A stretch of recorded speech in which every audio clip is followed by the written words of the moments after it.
you do take showers every day now. I am continuing to maintain a once daily shower. Now, are corners being cut elsewhere? Sure. Now what do we do? So we now talk like friends? Oh my God. I hope not. What are we supposed to do? Do we have an I've been agenda? asking this all week. And all week everyone's like, let's try this Instagram live thing. It'll be great. I'm like, I've never done that. I don't know what we're supposed to do. Everyone's like, oh, you'll figure it out. Now we're here.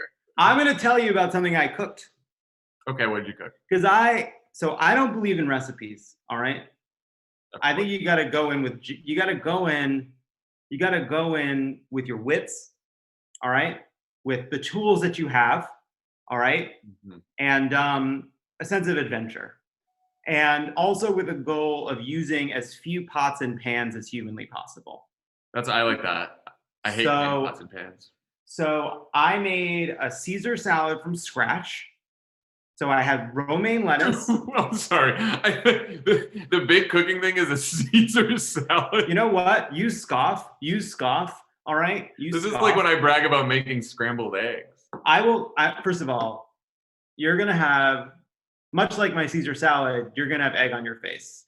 When I get to what that's not the whole meal. So I made a Caesar salad from scratch. That's romaine, okay? That's olive oil. That's garlic. That's Worcester sauce. Worcester sauce? Worcester sauce. It's not Worcester sauce. Nope. Lemon juice, salt, pepper, anchovies. I got a giant tin of anchovies. I'm going to show you the tin of anchovies. Hey, everyone. Sorry about this. Why are you sorry? What is that?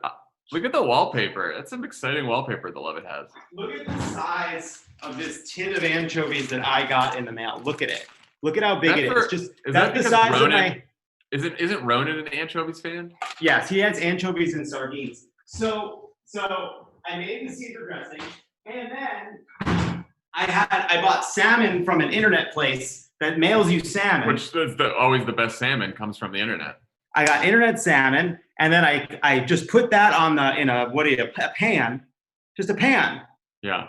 With salt and pepper and some olive oil and garlic salts.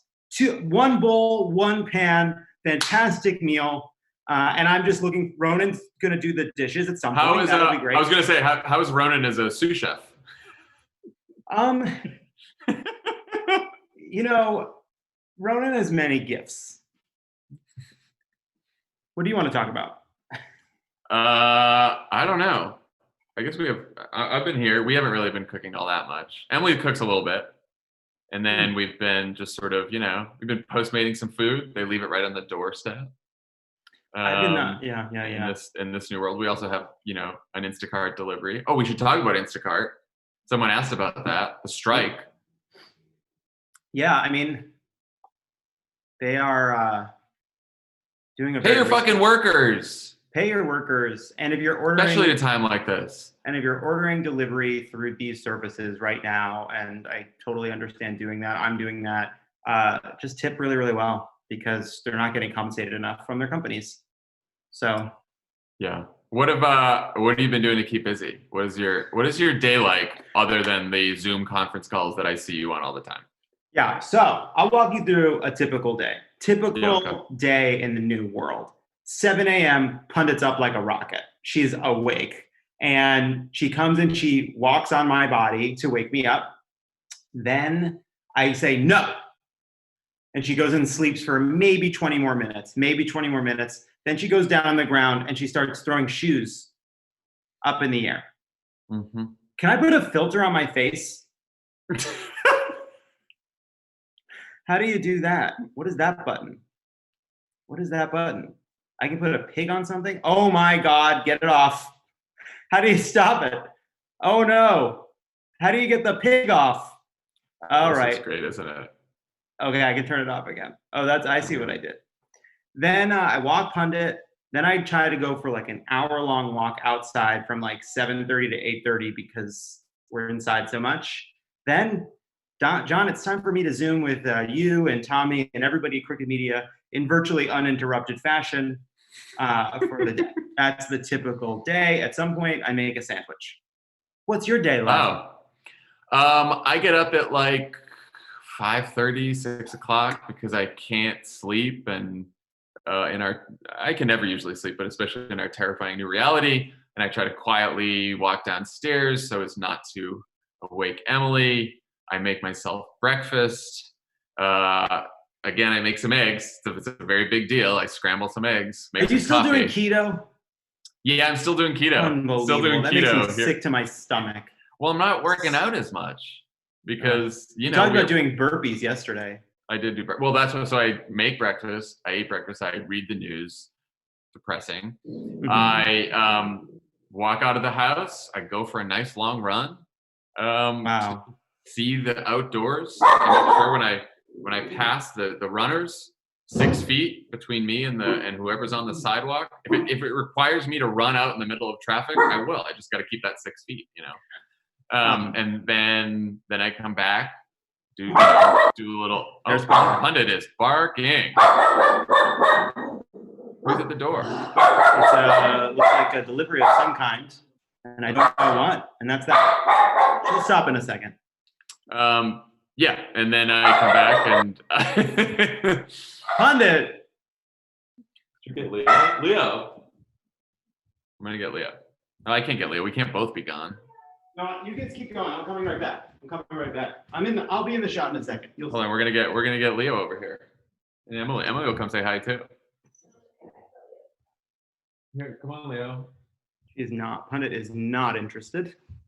Here we go. Now that is some content. Look at People are this. gonna love this content. I miss you guys. Here, I can't hear you, Lovett, so I'm gonna go tune in another room. You can have Leo. Okay. Can you see my filter? I put a filter on myself. Leo doesn't want to sit with me, I bet. There we go. Okay, Leo. Leo, stay here. You're like, I don't want to do this. Should we take questions from people? Well, we have a bunch of there was questions sent in ahead of time, so we're going to answer those, and then we're going to answer the questions from people. That was all in the email we got about what to do here, which I'm fully briefed on, fully read in. I miscalculated how much you needed to understand to go live on Instagram. There's just no doubt about it. Didn't we all? All right. So there was first we're taking some questions about the news of the day. We did. Any thoughts on the Amazon Instacart employees strike? Yeah, we talked about it. I think it's outrageous. These companies Instacart and Amazon are the people running those companies don't play their employees well when they're risking their lives every day. I think that's shitty. Yeah. How do you feel about Medicare for all now in light of COVID-19? What a question. So here's what I was thinking about. And I say this is just sort of, it's been remarkable. I talked about this with Kara Swisher, who came on Lovett or Leave It. And her point was that it's amazing how quickly America embraced socialism. I mean, she was being, as she is, cheeky. But how quickly America embraced socialism in the wake of the pandemic, between universal basic income, a bunch of other expanded benefits. And I do see a lot of people online on the left saying this is why we need Medicare for all. Millions of people have lost their health insurance, and because their insurance is through their job, a kind of twisted system. And right when people need it most, they're not going to be able to get the care they need. And I completely understand that logic. I do see it being kind of used as a cudgel, because, as in all these people that oppose Medicare for all and supported a public option. Look, can't you see how twisted our system is? Look what's happening with the hospitals. Look what's happening with people losing their jobs. I do wonder if right now, Medicare for all is difficult to pass, nearly impossible to pass. We'd have to win many Senate seats and change many, many minds. But then I'm thinking, if we're talking about Medicare for all right now, there are millions of people who have just lost their jobs. They may lose their insurance. To me, it's an opportunity to say, let's get them in the public system. Medicare for all, important goal, vision for the future. Right now, you could get millions of people into the public system, and every person that moves into public health care, whether it's Medicaid or Medicare or something else, is a step easier toward the transition ultimately to being in a universal public system. That is my Yeah, I mean, reaction. look, the goal, and we're talked about this goal even long before this crisis, but like no person who needs care should be denied care because they can't afford it. That's like a fundamental value that we should have in this country, and that does not exist right now. The Affordable Care Act tried. We got a lot of the way there. We're still not all the way there. And I think the question has always been, the people who still aren't covered by the Affordable Care Act, how do you get them into the system? The people who are in the system and who are still paying premiums that they can't afford, have high deductibles, high copays, what do you do about them? Like, and Medicare for all is one option. I think what's gotten lost in this is like there's plenty of other countries around the world that have basically universal health care that do this, that haven't necessarily moved to that, Bernie Sanders specific Medicare for all bill, but Germany does this by sort of more regulation and holding prices down and stuff like that. Regardless, right? Like I do think that this crisis is going to move a lot more people to say, how do we set up a system so that whether a pandemic strikes or not, the millions of people when there's not a pandemic who are still struggling to afford medical care that they desperately need, how do we make sure that you take being able to afford this off the table?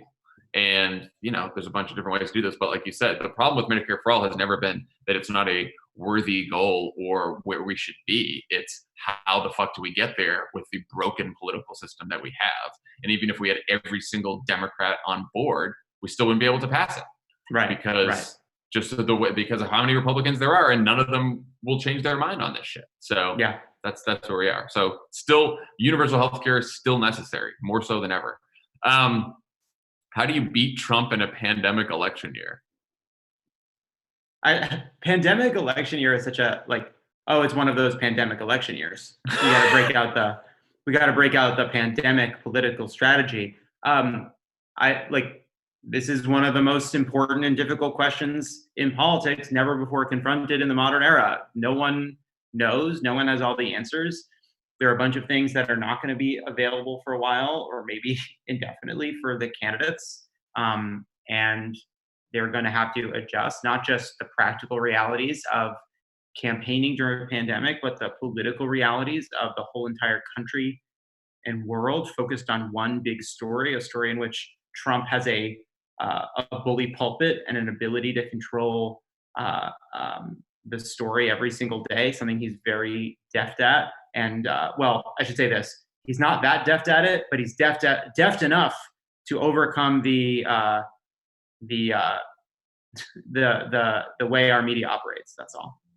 Yeah, I think it is. We talked about this a little bit on the pod on Monday. I think it's so hard. I mean, it's always hard to predict politics, but right now, I think this is when you're in the middle of a crisis, it is very hard for any politician or anyone trying to, spin this or anything else to like overrun the facts on the ground the reality of the situation is going to determine what happens more so than ever before. Like when we had impeachment, we had long conversations about how impeachment was an opportunity to message the right way and make sure people know what's going on and all that kind of stuff. This is a situation where every single person is going to be affected by this in some way, whether it's their health, the health of someone they know, their job, the job of someone they know, the economy, everyone staying inside. And how Trump handles this is going to determine the election one way or the other. And I don't think if he suddenly handles it really well, which doesn't seem like it, then no amount of attacks from Democrats are going to fix that. But if he continues to handle it like he has been, then I don't know that even with his bully pulpit, even with all this, advantages he has, I don't know if he's going to be able to outrun the reality on the ground of potentially hundreds of thousands of Americans dying. It's awful to say. It's horrible, but I don't know. I don't know that Democrats can sit around and say all right, how do you beat him in the middle of a pandemic? It's not possible to do that right now. Yeah, I do think too, it feels sort of whatever. The scale of 2020 felt big before. It feels even more daunting now. It's if his behavior changes, it makes our job more difficult. But the truth is that the die is sort of cast. The mistakes that he made continues to make the choices, the toxic motivations, the indecisiveness, the cruelty, the inhumanity, the incompetence, all of it has set the conditions for what may be such an incredible catastrophe, so many preventable deaths that I mean, obviously we want the response from the federal government to be as good as possible moving forward. But to me, it's, we talked about this in the pod. His approval rating on coronavirus is positive. It should be negative. It should be 0. And every day it isn't is a day in which a lot of people are misinformed or simply don't have the information about what has gone on and what has gone wrong. And it's our job in the next few months to help make sure people have that information. All right, some fun questions because you can tune into the pod. You can tune into the pod for all the serious stuff. Yeah, John, give me a filter. Give me a filter. I don't know how to do this. Slide. There's a slider on the bottom. Look, I just slid. Now I'm in a kind of a bubble with a circle. Okay, I see all these faces. Yeah, give me something. Say there. That's working for me. That's working for me. It's the Is that where you go? It's a wow. God. Oh, don't want to see the sketch version. I'm loving my black and white with a kind of a circle around me. We are late 30s. What is all this? I feel never felt so old in my life. I know. Having to turn my phone around. I like this one. This feels like my vibe. Is that a Taylor Swift one? Yes, Taylor Swift one. A Stranger Things vibe. Emily is laughing in the other room right now. This is good. What are some fun questions? Some fun questions. In honor of April Fool's Day, what is the prank you've? And then no one finished this sentence, so I don't know if it's the best prank you've had pulled on you that you've pulled. I don't know. What do you got? Oh my God, this filter is horrific. There, I'll go with that for. Mine's kind of like this one. Oh yeah, that just seems like a glamour one. Wait, where's that one? I want to smooth out my shit. Oh, look at this. What is that? I like that for you. Here's the thing about April Fools. I was thinking about this. I like to introduce. So, there was a discourse around the Super Bowl. About why the Super Bowl ads had gotten so terrible. And to me, like one of the problems is like at first there were funny Super Bowl ads because Super Bowl ads were very popular. People saw them, but like it wasn't a thing that there were like amazing Super Bowl ads. And then a few companies like decided to kind of try something surprising and make something funny and unexpected. And then those kind of took off and then it became a thing. But over time, you end up in a place where every company is trying to make their silly, zany, surprising Super Bowl ad. And if everything is supposed to be surprising, nothing is. And it's the same with like ugly sweater Christmas parties. If you're going out and buying an ugly sweater on purpose, the whole point is that it was a sweater somebody thought was beautiful. All of this is a way of saying you can't have a day called the day you get surprised. Like it doesn't make any sense. It's so, and especially now. So they're just not, you want to do something crazy, do a prank in June. All right.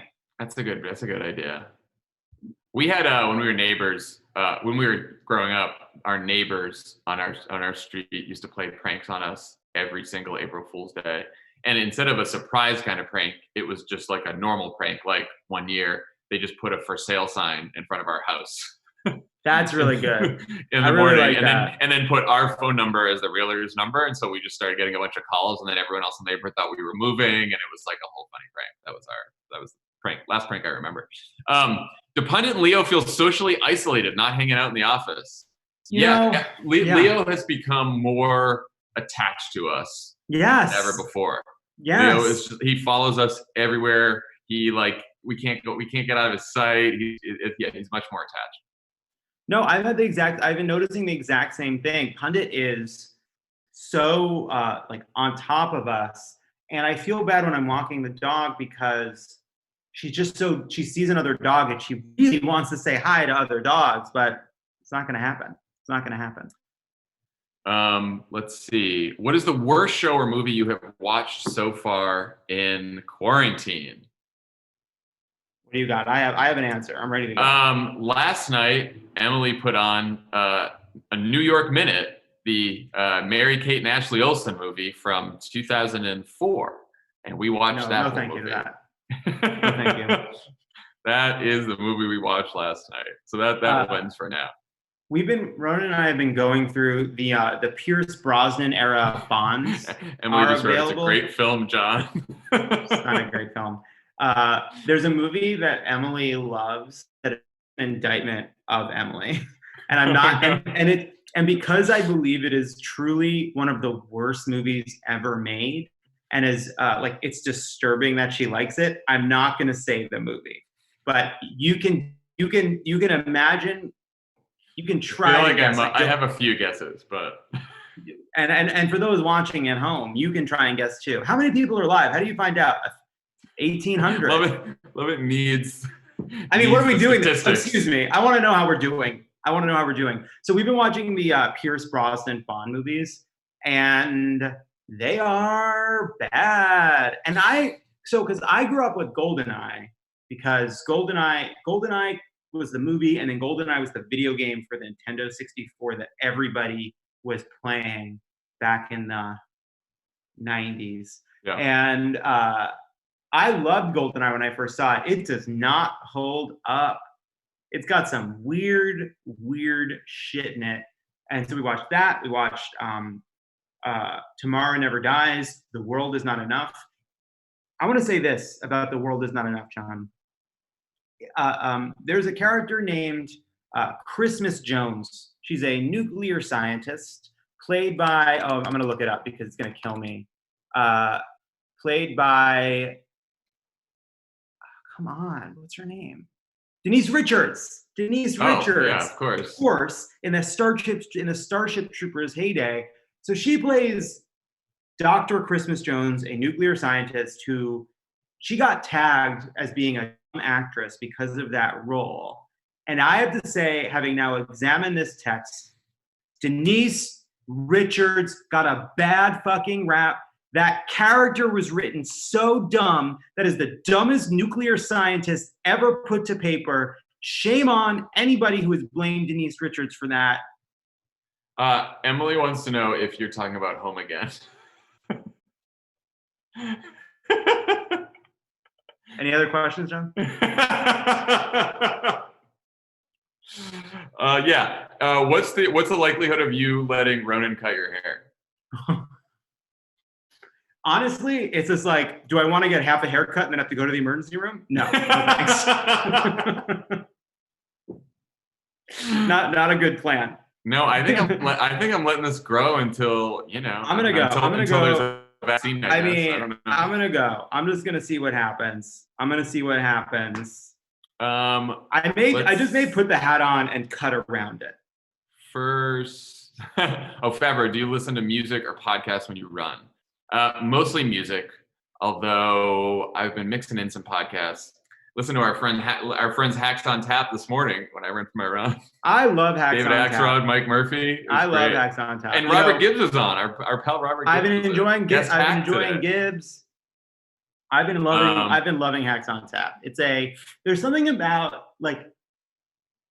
I feel like I think it's great for everybody, but there's something so reassuring about getting to sit down with acts for we worked with him. You worked with him much longer than me, but it's it's this avuncular presence you just trust, and so it feels like it's a warm. Hacks on Tap is a warm blanket. That's all. What were our first impressions of each other? Well,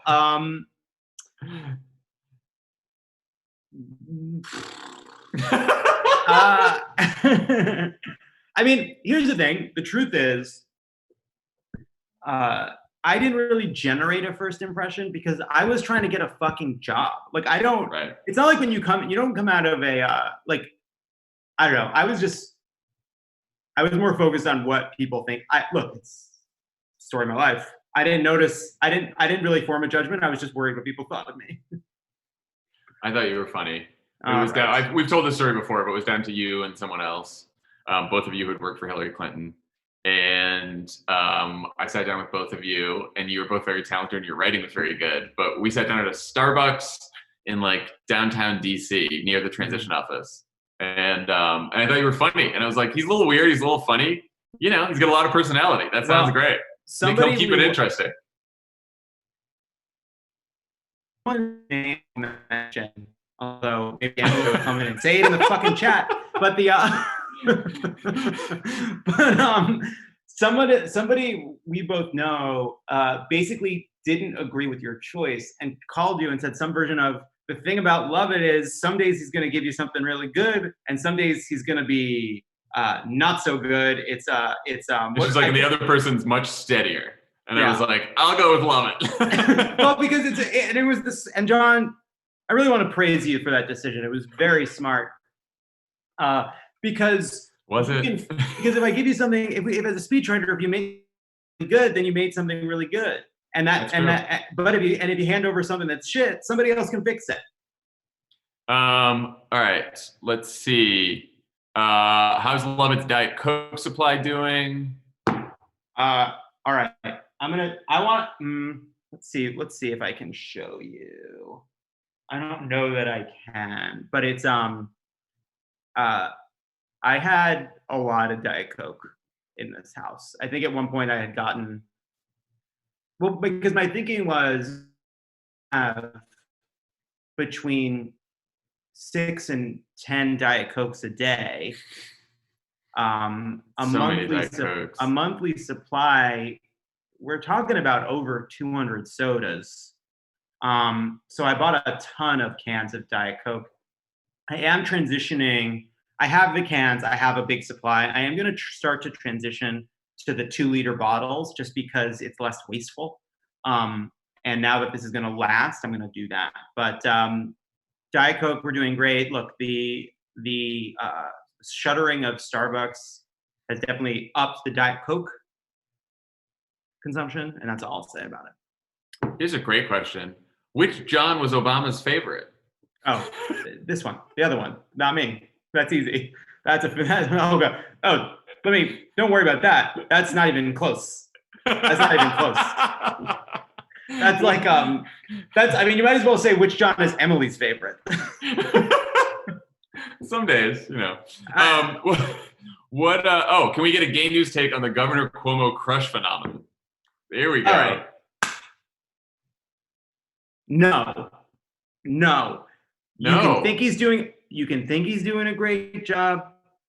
You can appreciate the candor and tenor that he has struck during this period of time, but I will not allow that to be translated into crushes. It doesn't make sense. It doesn't track for me. I will say that I genuinely, at first, you know, you would when the Cuomo bro dynamic began unfurling before our eyes, at first people were like, is this funny? Are we allowed to call this funny? Because we got some problems with Andrew Cuomo. We're not sure how this is going to go. I have fully embraced it. I think that they have such a funny dynamic. They are the cutting, dry, brotherly attacks are so and delightful. You can definitely tell who's the older brother, right? Yes. It's not just a brotherly thing. It's an older brother, younger brother dynamic. Yes. It's very clear. And very welcome. It's because look, Chris Cuomo, we hope he gets better. He's, he can be a little bit of a meathead, and his brother calls him out. It's great. I also like that Mario Cuomo seems to have run his house the way Joe Kennedy ran his house, which is pitting him against each other in a life or death struggle to be number one, leading to a lifetime of both ambition and interpersonal conflict and internal chaos. And that I genuinely admire that. We're also supposed to answer questions that are coming to us live. I don't know how we do that. Are you seeing them on your screen? I guess I see things popping up. Like here, ask. If you want to ask a question, you should throw it down there. Like Cuomo is daddy is not a question. Will John F. ever be a guest on Keep It? I don't fucking know. Ask Ira. Someone says, who says Mario like that? I do. I do. Because I say you're from New York. because I'm from Long Island. Yeah. And that's how I learned to talk. Advice for college seniors stuck at home. Mm. Ugh. I've been thinking about college seniors being stuck at home. That is really hard because your senior year in college is so much fun. It's such a big moment. It's a bummer. I think just like plan a trip, plan a get together with all of your friends in college for when this thing is over. And look, you're going to be hopefully you'll be out in the workforce soon enough, and so I guess keep in touch with everyone like we're keeping in touch with online, and just I don't know whatever advice is there. Isn't that nice? Something to look forward to, being part of the workforce. Being part of the workforce. Hopefully, if the fucking economy ever recovers. I will say, yes, it sucks. It sucks. Grand scheme of things, whether you're college, whether you had 8 semesters or 7.5 semesters, you will look back fondly on your time in college, and it was too short no matter what. And it's only more like keeping in touch with the people you were close with and making an excuse to see them is going to always be good, but you'll have an extra reason to do it and maybe to have a great first reunion too. Yeah. What's Ronan's most annoying habit during this lockdown? Can you say, do you have to be quiet? So, listen, we have, jokes aside, I buy time trying to think of something. We have done a really good job of being in this house together nonstop. We've been semi-long distance now for a very long time, and we're engaged. And people always say, like, well, are you going to live in the same place? What's going to happen? And there's a little bit of just a soupçon of judgment, a skosh of questioning that you haven't been in the same city. When this thing is over, those questions are done because we've been in this one space together for a long time. But sounds like it's going well. I will say it's going fine. The biggest sort of issue I think too is that like I'm more of he likes to stay up really late. Like he just can stay up. He doesn't need as much sleep as me. And so that's led to a little bit of a dynamic around when we go to sleep and when we get up, because I'm getting up 7-ish pretty consistently. That's all. A lot of people are asking about your wallpaper. Oh, it's there it is. That's it. Someone asked where we all went to college, and Tommy too. I went to College of the Holy Cross in Worcester, Massachusetts. Also graduated such people as Tony Fauci. Tony Fauci, I didn't know that. He's our Tony Fauci, Clarence Thomas, Chris Matthews. That's what I was waiting for. And me. That's it. Those are your Holy Cross grads. Lovett, you went to Williams. Went to Williams College in Massachusetts. Go Eeps. We went to Kenyon in Ohio, and Dan went to Georgetown. Really, yeah. Let's see. Is Biden coming on the pod? We shall see. Yeah, let's hope so. Let's hope he's got his own fucking podcast now, so who knows? Yeah.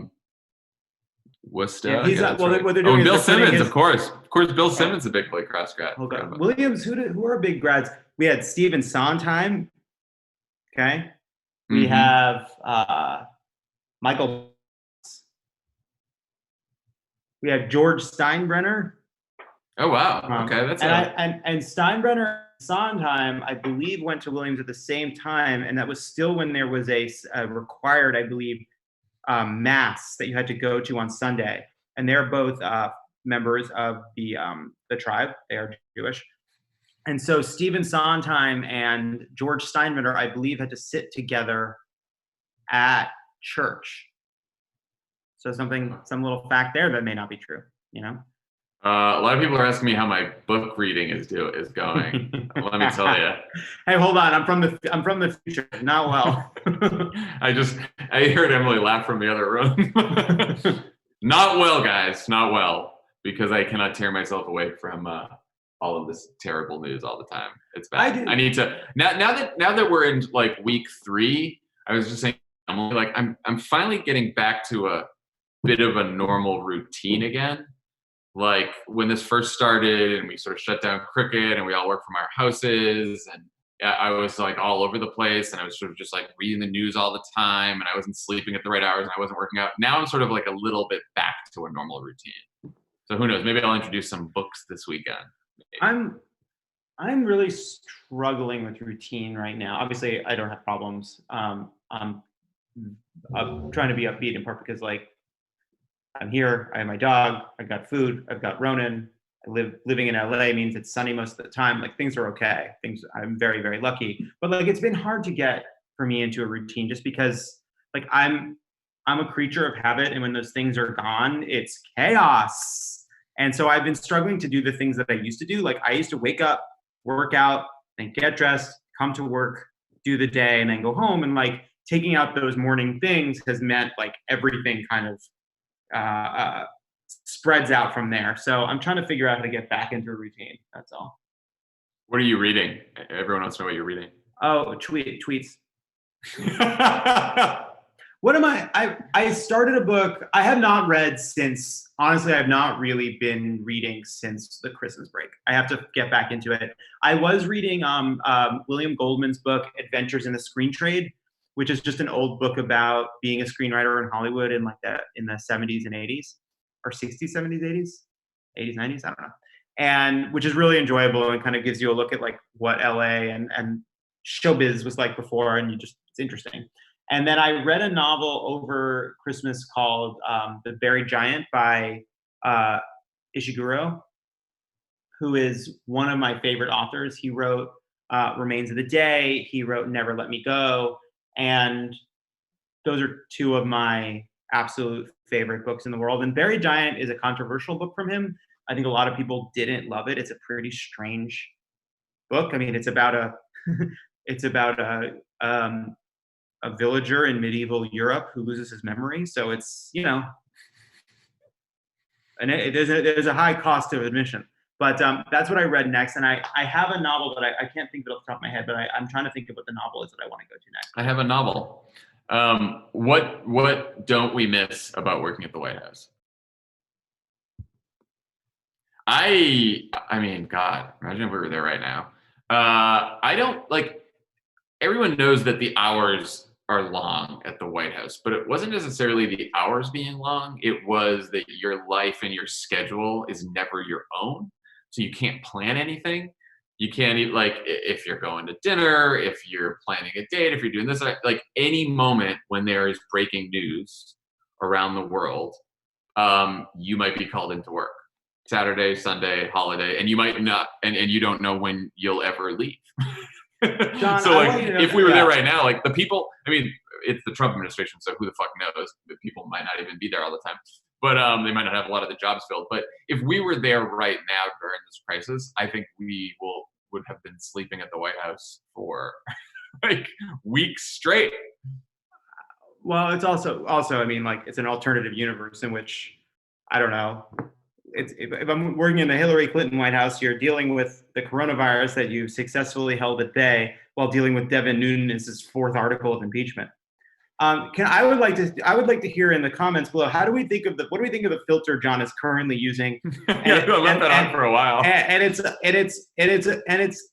feminizing in a way I don't hate. So this one, ooh, that's weird. All right, how's that? Is that better? Great. Well, let's see. Can Ronan and Emily do a live stream? I think we should set it up. I mean, they're available. They're available. Okay. Anything else? What else we got?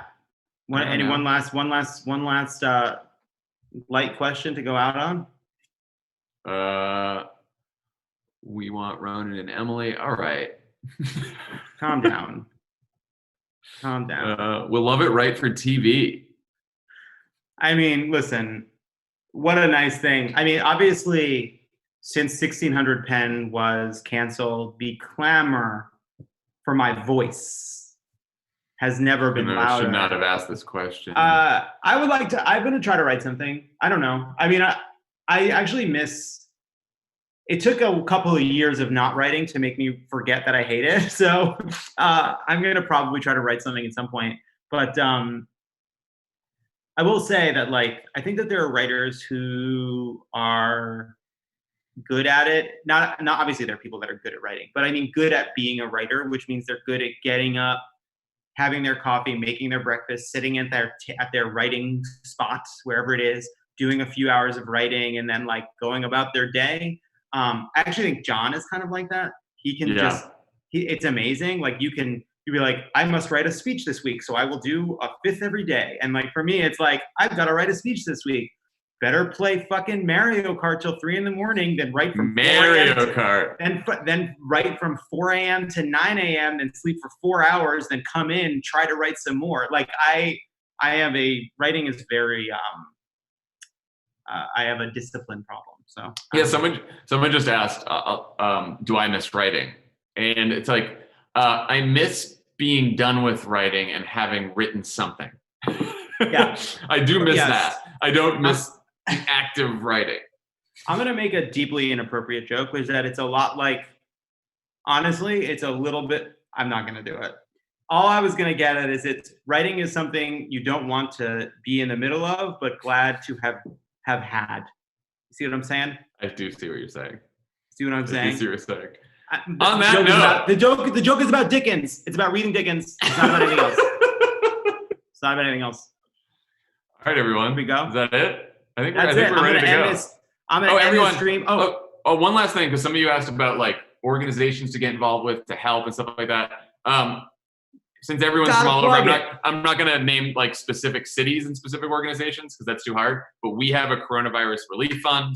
If you go to crooked.com/coronavirus, and then your donation is split between a whole bunch of different organizations that are really helping people. We're getting close to our $1 million goal, I think, which is amazing because it's only been a week. So thank you all for doing that. But it's a great place to help out. So go do that. Go do that. All right. All right, bye, guys. everybody. Bye.